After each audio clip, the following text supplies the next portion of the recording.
Hi hello नमस्कार, कसे आहात सर्वजण। मी ज्योती तुम्हा सर्वांचे अगदी मनापासून स्वागत करते माझ्या नवीन ब्लॉग मध्ये।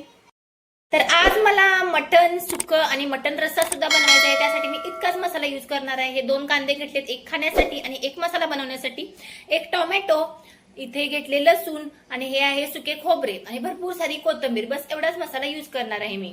तर मंडळी इथे मी मसाला भाजून घेत आहे। इथे खोबरे मी सर्वप्रथम भाजून घेत आहे, त्यानंतर कांदा टोमॅटो लसूण भाजून घेणार। कशी भाजल्यानंतर मसाल्याला अशी टेस्ट छान येते चांगली। खोबरे भाजून झाल्यानंतर इथे कांदा टोमॅटो लसूण सुद्धा चांगले परतवून घेतले। तर इथे बघा 500 ग्रॅम चिकन हळदीमध्ये आणि मिठामध्ये मिक्स करून ठेवत आहे। याच्यामध्ये हळद आणि मीठ टाकले। हळद आणि मिठामध्ये मॅरिनेट केलेले चिकन कुकरमध्ये फोडणी टाकून त्याला एक शिटी काढून घेतली। सुट्टीचा दिवस म्हटल्यानंतर ही अशी घरची कामं असतात, जे काही संपले ते आणायचे। तर कांदे घरी संपले होते, थोडेसे होते। तर बघा हे खूप असे मस्त सगळे शोधून चांगले चांगले कांदे आणलेत मिस्टरांनी। नेहमी मिस्टरच कांदे वगैरे घेऊन येतात आणि ते बघा असे शोधून ना किती छान आणलेत कांदे।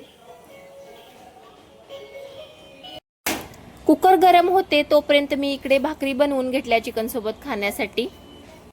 इथे पहा मसाल्याला किती छान तेल सुटले, शिजलाय मसाला चांगला।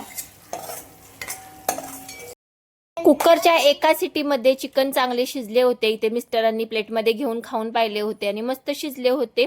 तर मी सुरुवातीला या आळणी रस्स्यामधल्या म्हणजे चिकन सगळे काढून घेतले आणि पहिला चिकन सुक्क बनवून घेतलं। त्याची अशी छान ग्रेव्ही बनवून घेतली आणि मी यावेळी जास्त मसाला वापरला नव्हता, खूप कमी मसाला वापरला होता थोडासा।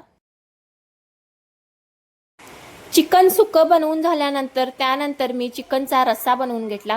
जो आळणी रस्सा होता त्याच्यामध्ये मसाला घातला, त्यानंतर जेवढे गरजेनुसार मीठ लाल तिखट सर्व काही ॲड केले आणि हा असा चिकनचा छान रस्सा बनवून घेतला।